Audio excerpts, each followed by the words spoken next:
it's that thing about sort of identity and culture or family history or whatever, and I think that's really difficult in, you know, so many people's experiences, and so that was something that we really wanted to kind of capture, and that they really loved each other, but that they couldn't find the language. You know, music was the language, which I'm really connected to sort of music, and so I love the idea that music was the thing that was kind of going to bring them back together again, and lots of work in the future, no doubt. But yeah. And what's great about, I think, sort of three of the films that we've seen with Filmmaking, Homegirl, and Night Out, is those elements of sort of religious and queer life, and how those two either do or don't work together, and how did you sort of, Sophia, how did you sort of tackle that within your piece? Because I just thought it was just so exquisitely done. I really did. It was just the right level. Was that something did you have to research a lot? Is that a background you come from? Or, you know, how did you go about that? I mean, I'm half Jewish, half Catholic. I always say double guilt, you know. But like I said before, really, I think those stories where you have a historical pull, but you're trying to be yourself, is always going to create brilliant, difficult but amazing drama, because it's something we can all really relate to in whatever sphere we're in. So I think that's really amazing kind of stories to explore, because they just feel so relatable, don't they? They really do. And again, just to reiterate, I thought you dealt with it just beautifully, really did. Surprisingly, we didn't even know each other, but we kind of faked it that we did, so that they put us all together. Great tactic there. You're in the tactic. Yeah, so like when we're in the waiting room, we were like, "Oh my gosh, so good to see you! How have you been?" Great, just natural. But it was lovely. Amelia Hashimi, who was the writer and director of our film, it's kind of based on sort of her experience growing up Muslim, and kind of experiencing things for the first time within her girl group, and it was an opportunity for us to kind of really think and explore some of the things that we tried for the first time. The response to it has been lovely. It's been when you have young people and young women identifying with the characters and the stories that we're telling, it just means that we're doing something right, and we're showing a mirror in the right direction. But yeah, it was mainly because it was three girls and a night out. The song Planet Love, I wrote the song for the film, and then about 6 months later, I don't want to give you a sob story because I'm fine now, but I nearly died of pancreatitis, and my dreams had collapsed. I nearly died, and when I was getting better, I thought, I've got to get back on this horse. I cannot lose my dream. I didn't die. I resurrected. And I'm going to make something. And we 2-minute, really simple film, and took the song from the film, and I made good out about it. And for me, it was back on the road. No one's gonna crush me. I'm gonna get back on the horse. So that's for me. I'd written the song to be performed in a feature film. Didn't happen, but I thought this is a little film in its own right, and then I made that, and then that was it. I got back on the horse and carried on. So so that's how that came about. So we need to actually change the title of this festival to LezDiff. Resurrection. Brilliant. Thank you for sharing that with us. That's a personal journey there. I've just got one more question for our panellists, and then I'm going to hand over to anybody here in the audience. I would just love to know from all three of you what's next for you in terms of your work and in terms of your kind of projects. I don't know if anybody wants to go first with that before. Well, you can catch me nearly every other Saturday night. Playing Dr. Paige Alcott. I've also got a show on BBC One called Crossfire coming out later on this year, which is about a family that go on holiday together, and I suppose a terrorist attack breaks loose. And it's very cool. But I'm also in Cardiff, so anyone wants to make some art, I'm here. Where you are now? Are you staying in Cardiff? Yes, absolutely. Yes, why would we leave? I love that. And what's your character called in Casualty? Dr. Paige Alcott. She looks just like me. And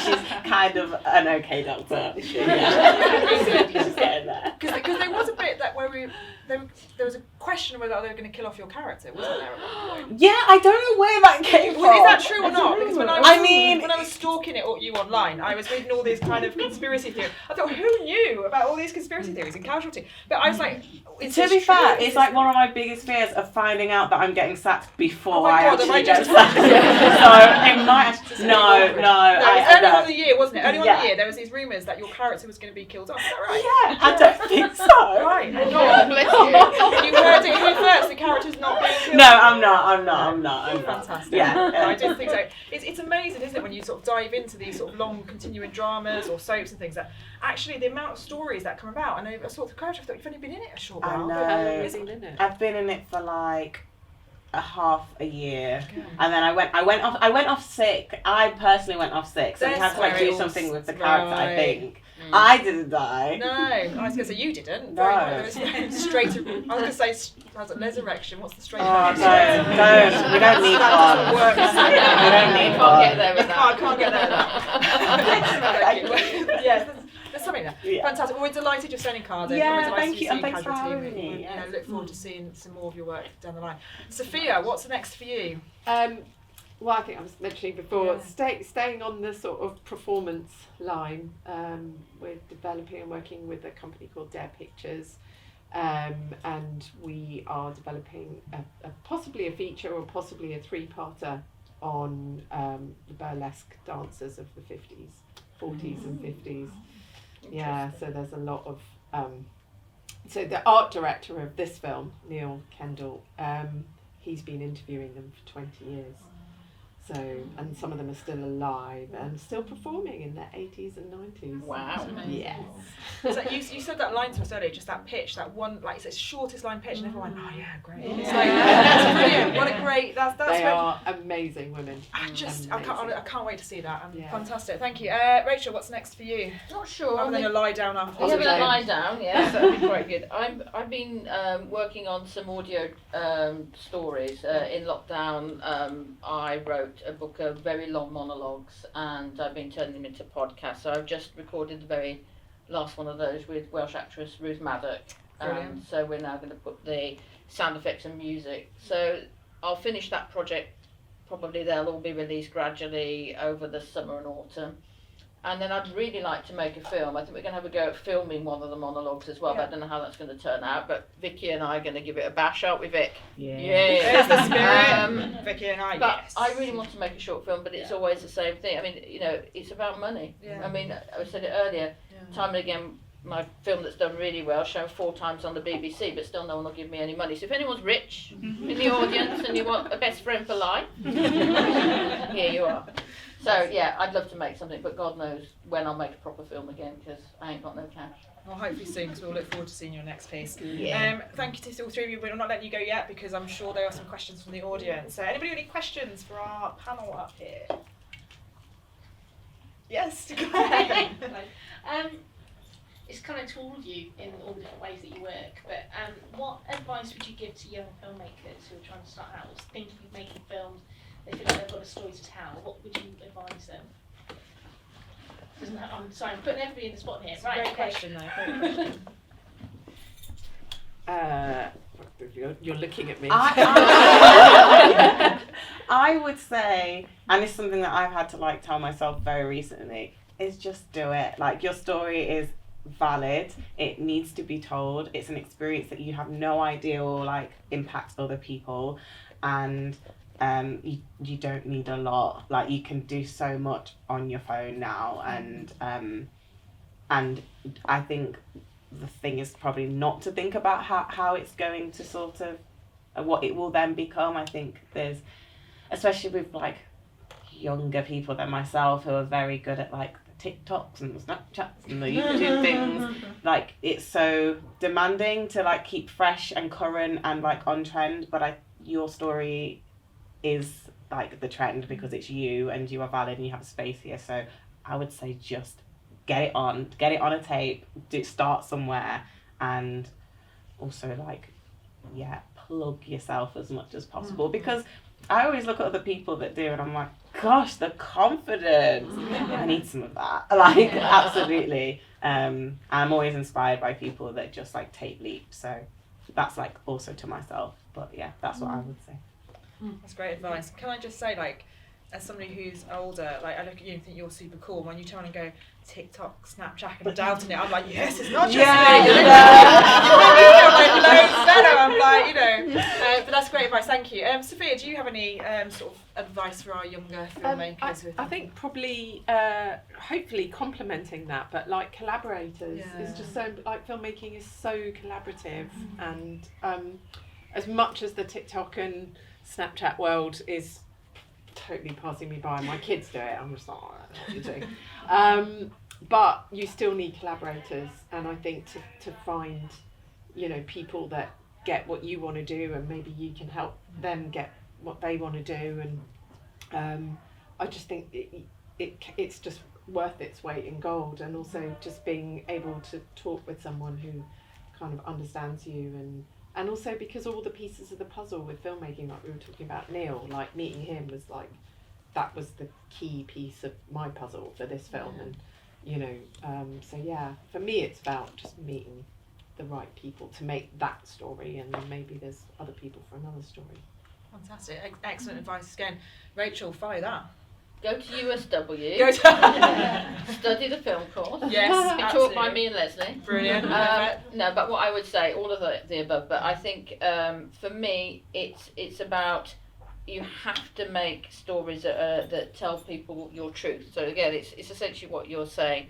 There's no point trying to be another Tarantino or another Spielberg, because all you'll be is a crap Tarantino or a crap Spielberg. You have to find your voice and stick to your truth and be passionate about it and not compromise on that. Because if you try and do it any other way, you won't succeed anyway. The only way to succeed is just keep going and going and going and being super passionate. And I would say, if you were about to go to film school, or you're at film school at the moment, this is your time to really make the most of it, because at film school, it gets really hard. At the moment, if you're at film school, you're going to have access to cameras, crew, people who've got time to make films with you, and afterwards it gets, suddenly it's terrifying how difficult it gets so quickly. So if you are studying at the moment, make the most of it, because that will be then your calling card for the industry, and if you've made the most of that experience, it will help you afterwards. Fantastic. And also just to add, because I teach BA and MA as well, and just to add to that, because I'm like you, often saying, you know, do your thing. But I think really diversifying, not just thinking I've got to direct or I've got to write. Like there's so much character that can go into costume and into, you know, art department, lighting, editing. You know, there's so many brilliant creative roles, and I think that often students are really focused on I must direct or I must act, and I don't think that's the only way to tell a story. Yeah, definitely. Can I add to that as well? I would say, we're, in the spirit of my t-shirt, we're all human and we're all just people, and now whenever I do panels with like young people and young filmmakers, I always make sure my panelists tell a really embarrassing story about how they've embarrassed themselves in the industry, and because actually we've all just messed up a bit, haven't we, along the way? Like I did a thing with Netflix, and I won't name the person it was with, but she just said she knocked herself unconscious getting into a taxi with Hugh Jackman. She was like she was picking up the airport, they were going off to the shoot, and she whacked her head and knocked herself out unconscious, and then had to spend like the whole taxi journey kind of going with Hugh Jackman half sort of conscious and half not. It was just horrific. But you know, we've all got those stories to tell, haven't we? We're all human, and we all want to help each other in the industry. And it's so daunting as a young person or a young filmmaker getting into the industry. And it's so important, I think, as I feel as somebody older in the industry, to kind of say that we've all got stories on the way. We've all done embarrassing things, but we've all picked ourselves up and moved on and worked collaboratively and learned a lot along the way as well. Fantastic. Okay, thank you, Claire, for that question. Anybody else got some questions? Yeah. I noticed a lot of films now, people are using intimacy coordinators, which I think is a fantastic development. Equity, well done. And I just wondered if any of you have gone there. I mean, obviously in the past, a lot of women particularly have been put through really awful sex scenes, and at least intimacy coordinators on the whole tend to be female, as far as I know, and can bring something to support the women in those roles. I don't know if the panels have experience of that.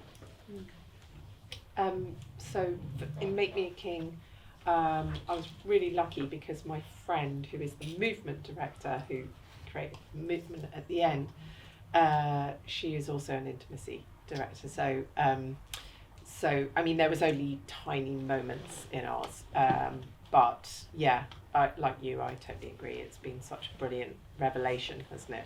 So we did have someone on board for this, so that was so helpful. Oh, I'm terrible. I just throw the actors in, and I make them. I know if I'm doing the sex scene, I make them do it on the first day, get it out of the way. So that's the first thing they do. Because if you're going to stick it at the end of the shoot, all they'll do is worry about it. So I'm like, right, we're going for the sex scene first, and on the first day, that's what I do. But it's probably really bad. So yeah, intimacy coordinator is probably something that I need to look into, because it's probably really terrible just to say, right, come on then, let's get the lights, let's get the camera, go for it. But yeah, honest, and I like that. Yeah. Shalisa, have you had I haven't actually yet worked with an intimacy coach, Yeah. but my husband has, Okay. and it was a male, if I remember. Oh, really? That's interesting. And yeah, apparently your experience was okay, wasn't it? But I remember, I remember you saying that it was all right and stuff. I just think I would just be very nervous having another person there. Like, if anything, I want less people in the room. But but I do think that it should have come in a long time ago. It would have saved a lot of trauma. And I hope that if I do ever get to play a part where I get to have a nice shag, there is someone else in the room watching just to make sure I'm doing it right. And welcome to the husband. And luckily for you, unfortunately, your wife is straight, so that works out. You're like, you, thank goodness. I'm coming. Well, very, very well welcome to you. Thank you for being here. Any other questions before we wrap up and maybe head to the bar for a bite to eat or drink? It was just a follow-up to Rachel. It seemed as though you deliberately shot that sex scene in a way that wasn't going to be embarrassing for the actors. Yeah. We saw some duvet, we saw some stuff. Yeah. We had to bring the rest to it ourselves. Had you thought? Yeah, of that? that's actually how I Yeah, shoot that's a all good my point. sex scenes. Actually, I mean, time and again, which some people saw this morning, is the only octogenarian lesbian love scene ever shown on film. But you don't see much flesh other than Bridget's full-size shoulder, so I do it all smoke and mirrors. And even my film, A Delicate Love, which is full-on gay man homosex, actually you don't see a cock anywhere in it. It's just literally all power of suggestion. So I think that's probably why, although my films look really sexy, that I haven't felt the need to have an intimacy coordinator, because I don't actually show any intimate body parts. It's just everything's done smoke and mirrors to a certain degree. And I love the comment that Jane made earlier on the panel when you were saying about everyone has sex differently. There's not this kind of, this thing about we all do it exactly like this, and it's leaving it to the imagination a bit, isn't it? We don't need to see everything here, there, and it's just so actually I like that. I like the fact we leave it to the imagination. I'm hoping that's not going to be the end sentence that I Has anybody else got one final question before we make it to the bar? Yes. Yeah, just a comment, really. Again, as another unfortunate straight. You don't need to be on straight. You mean you're not a les or lesbian? I just want to say how really lovely it is to sit and just watch women for an hour and a half. Yeah. I think that's really special for anybody, regardless of your sexuality. But I can't think of a time when I've sat for an hour and a half and pretty much just being faced with women on screen. So it's been lovely. Thank you. Thank you, and thank you for that comment as well, because we are here. We sort of LezDiff, we're lesbian, bi, queer, non-binary and trans. We're all inclusive, but actually we underestimate the power of just having women on screen for a whole. So thank you for